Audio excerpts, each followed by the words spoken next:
Alors, évidemment, on ne peut pas répondre à cette question sans faire référence à Lacan, qui a dit que la loi et le désir, c'était la même chose. Alors, pourquoi c'est la même chose? Parce qu'effectivement, c'est la loi qui désigne le désir. Notamment la loi d'interdiction de l'inceste va désigner le désir comme étant l'inceste justement maternel. Bon. Mais dans la pratique, en psychanalyse ou en psychothérapie, on se rend bien compte que la loi et le désir, c'est antinomique. Hein, et qu'effectivement, il y a quelque chose qui va empêcher, puisque l'inceste étant interdit, qui va empêcher le désir de se réaliser. Et évidemment,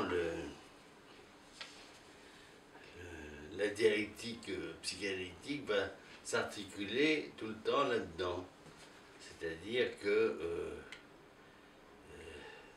l'objet du désir est de toute façon quelque chose de perdu.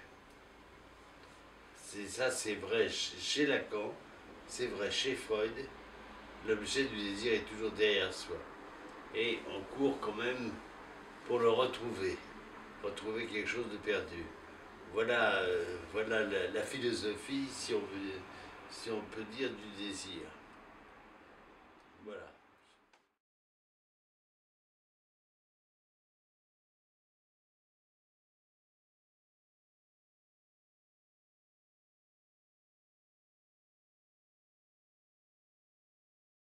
C'est évident, j'ai travaillé là-dessus, j'ai fait un article sur le décrocheur. C'est évident que c'est à partir du moment où il n'y a pas de loi à la maison, il n'y a pas de loi non plus à l'école, parce que la loi de l'école, c'est la loi de la maison qui est transférée sur l'école. C'est-à-dire les parents qui disent tu vas obéir au maître comme tu nous as obéi à nous, parce que si tu veux t'instruire, il faut écouter le maître. Bon. Alors actuellement, comme il n'y a plus d'autorité à la maison, il n'y a plus d'autorité à l'école. Et les parents, les enseignants, pardon, lapsus intéressant, les enseignants sont désespérés parce qu'ils se rendent compte que c'est eux qui sont obligés de faire la loi. Et le problème des décrocheurs, c'est que ils ont décroché, c'est-à-dire qu'ils ne vont plus à l'école, ils n'obéissent plus, et c'est un cercle vicieux parce que moins ils obéissent, moins ils vont à l'école, plus ils sont perdus, et plus à ce moment-là ils se retournent vers la délinquance, vers la drogue, le hashish, etc. C'est extrêmement fréquent chez les décrocheurs. Alors ensuite ils sont obligés de s'organiser entre eux, entre décrocheurs, pour commettre des larcins ou des choses comme ça. Et ils sont ce qu'on appelle complètement désinsérés parce que, évidemment, le lieu d'un adolescent dans nos sociétés, c'est l'école. Et quand on ne va pas à l'école, eh bien, on ne va nulle part. Voilà. Merci. Et alors, j'ajouterais que quand il n'y a pas d'autorité à l'école, pas d'autorité à la maison, et qu'on envoie l'enfant en thérapie, c'est à ce moment-là le thérapeute qui est obligé de manifester une certaine autorité.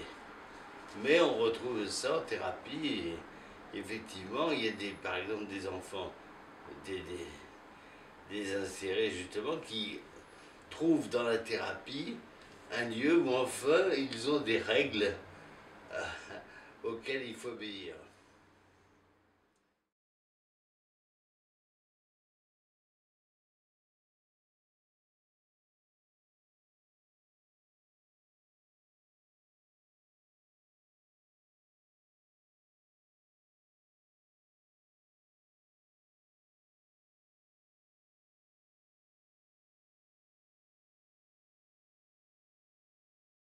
Oui, évidemment,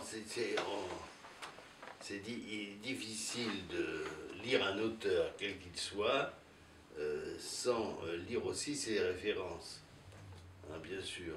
Mais cela dit, on n'a pas... il y a toutes sortes de questions qu'il pose sur Lacan et Freud. Pour moi, je vous dis franchement, pour moi, Lacan est avant tout le lecteur de Freud. C'est-à-dire, c'est celui qui nous a expliqué Freud, qui a pu comprendre Freud et entendre Freud, si on reprend les questions que vous allez me poser après. Et dans cette optique, eh bien, lire Freud paraît absolument indispensable. Vous avez des gens qui ne lisent que du Lacan, hein, et pour qui la psychanalyse devient uniquement lacanienne, j'allais dire lacaniste. Mais en fait, l'inconscient n'est pas de Freud ou de Lacan. L'inconscient, il existe et il a été découvert par Freud, bien il existait avant, évidemment, mais c'est Freud qui l'a mis en valeur, notamment dans ce concept essentiel qui est le refoulement.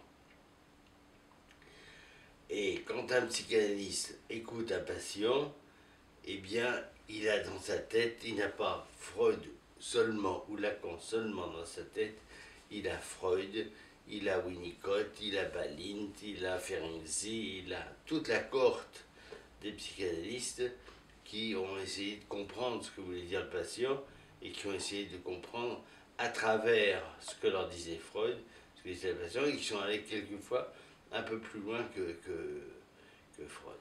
Alors Lacan est allé aussi un petit peu plus loin, mais pas tellement plus loin que Freud.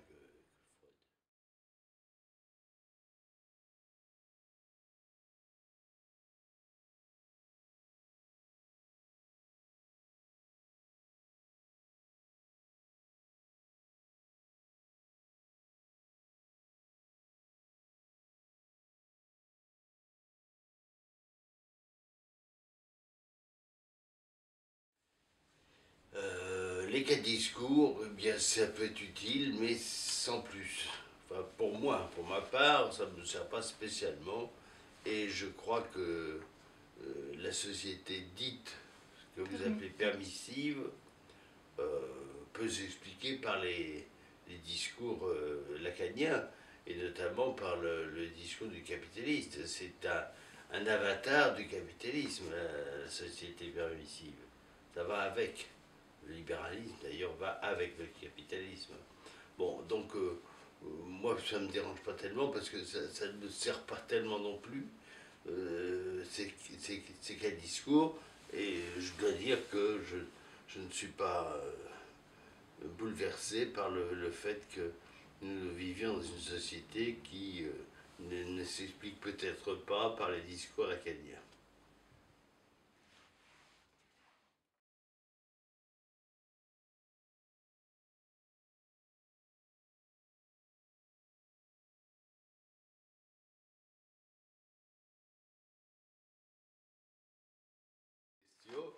Question très intéressante, parce qu'effectivement, dans le mot comprendre, vous avez une identification à l'interlocuteur. C'est-à-dire que quand vous comprenez, par exemple, un adolescent qui a, je sais pas, qui a chapardé un disque dans une grande surface, vous le comprenez parce que ses parents sont pauvres, il n'a pas d'argent, il ne travaille pas, etc. Qu'il avait très très envie, et puis que tout est fait dans ces boutiques pour attirer les adolescents et pour leur faire convoiter l'objet du désir. Bon. Donc vous le comprenez. Mais par contre, quand vous l'entendez, entendre, c'est entendre ce qu'est l'inconscient derrière les actes. Et là, vous entendez une transgression, vous entendez il sait très bien qu'il fait quelque chose de mal, etc. Et là, vous ne le comprenez plus. Il y a une espèce d'antinomie entre comprendre et entendre. Hein, entendre, c'est, pour résumer, entendre, c'est entendre l'inconscient, et comprendre, c'est se mettre à la place de. Voilà la différence. Donc on peut très bien. Et souvent, on comprend les adolescents, on les comprend trop. Hein, il faut aussi les entendre.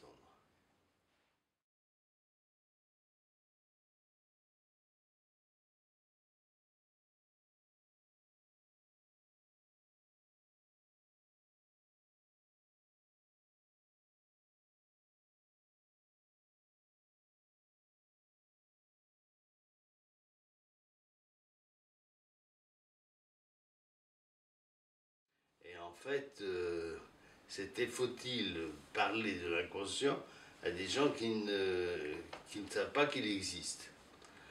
Alors évidemment, des gens viennent vous voir pour des symptômes, pour une douleur, pour une souffrance, et vous leur dites, ben écoutez, continuez à me parler de ça, euh, et les gens vont se dire, mais pourquoi est-ce que ça va me guérir? Donc il faut à ce moment-là leur expliquer. Par contre, quelqu'un qui vient pour faire une psychanalyse, qui sait très bien ce que c'est, vous n'allez pas lui expliquer, quoique, quelquefois, c'est nécessaire aussi de revenir toujours à la règle fondamentale. Donc tout dépend du niveau de connaissance du patient en question. Et quand on dit, Freud le dit lui-même, qu'on n'a pas besoin de croire à l'inconscient ou de croire à la psychanalyse pour en faire une, hein, il suffit de respecter les règles freudiennes, c'est-à-dire de dire tout ce qui vient à l'esprit sans barrage. C'est une règle qui est à la fois apparemment facile et qui est extrêmement difficile, parce que justement les gens ont décidé, par exemple, qu'ils ne parleraient pas de choses intimes, parce que ça ne regarde pas la psychanalyse, alors que justement, tout le regarde. C'est une règle extrêmement difficile parce que, en fait, ça place le psychanalyse dans le cerveau de la personne. Puisqu'en fait, ce qu'on demande aux personnes, c'est de réfléchir tout haut. Et quelquefois, ils sont, je vois ça surtout en psychodrame, ils sont eux-mêmes surpris par ce qu'ils disent. Ils ne s'attendaient pas à dire de telles choses. Et donc, le psychanalyse prend une place qui est une place extrêmement intime, plus intime que celle de la mère encore, puisque entre la mère et l'enfant, il y a quand même la limite corporelle. Voilà.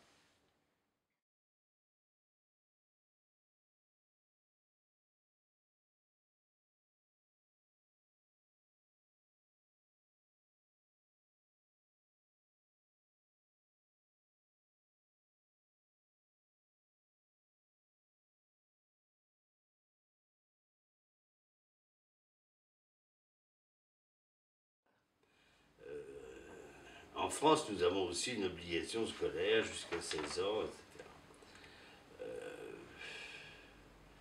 C'est bien et c'est pas bien. C'est bien parce qu'effectivement, comme je le disais tout à l'heure, l'adolescent a besoin d'un lieu, et il a besoin d'apprendre, il a besoin de...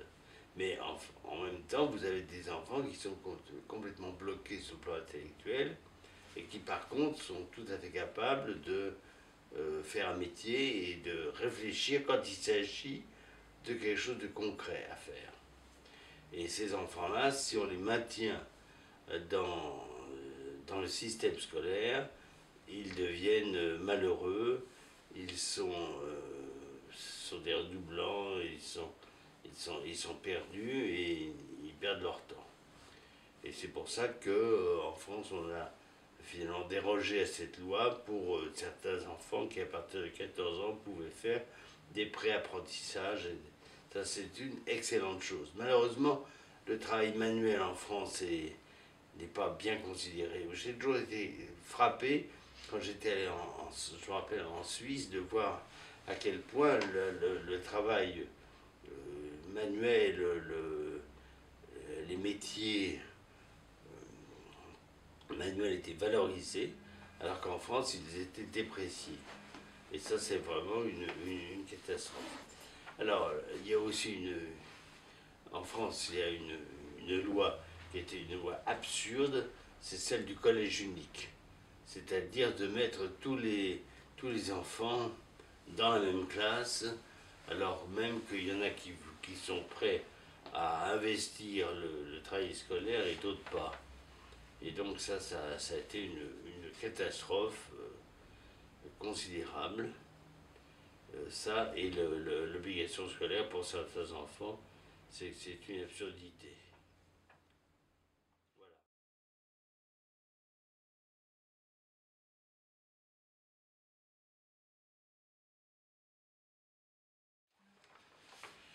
D'abord, le stade du miroir, il faut comprendre que, alors là, en lisant Lacan et en lisant Dolto, parce que là aussi, Dolto a plus parlé de l'image du corps et Lacan a plus parlé de l'image spéculaire, ils sont deux aspects du stade du miroir lui-même. Hein, c'est-à-dire que dans le stade du miroir, vous avez une image du corps qui est une image interne, qui est une image qui n'est pas imaginaire, forcément, qui n'est pas, puisqu'elle est aussi auditive, olfactive, tactile, etc., et qui est faite des signifiants, on peut dire, de la mère, qui vont façonner une image de l'enfant qui va être une image interne, et qui n'a rien à voir, enfin, qui n'a rien à voir, qui va être prise en charge par l'image spéculaire, qui elle est l'image que vous voyez dans le miroir, qui va englober cette image du corps et qui va d'ailleurs, d'une certaine façon, la refouler. Alors, chez l'aveugle, on peut dire que l'image du corps, elle existe de la même façon que chez les non-aveugles, et ensuite, en ce qui concerne l'image spéculaire, il est évident que chez les aveugles de naissance, évidemment, c'est très différent des aveugles d'accident. Hein, et chez les aveugles de naissance, comme vous le savez, quand il y a un défaut dans un des sens, il y a une compensation par d'autres sens. Et je pense que le sens tactile en particulier va suppléer au défaut de la vision. Et va vous permettre à l'enfant de façonner une image dite spéculaire, par analogie avec l'enfant voyant, mais qui va être un équivalent à l'image spéculaire chez le normal et qui va de la même façon refouler l'image du corps.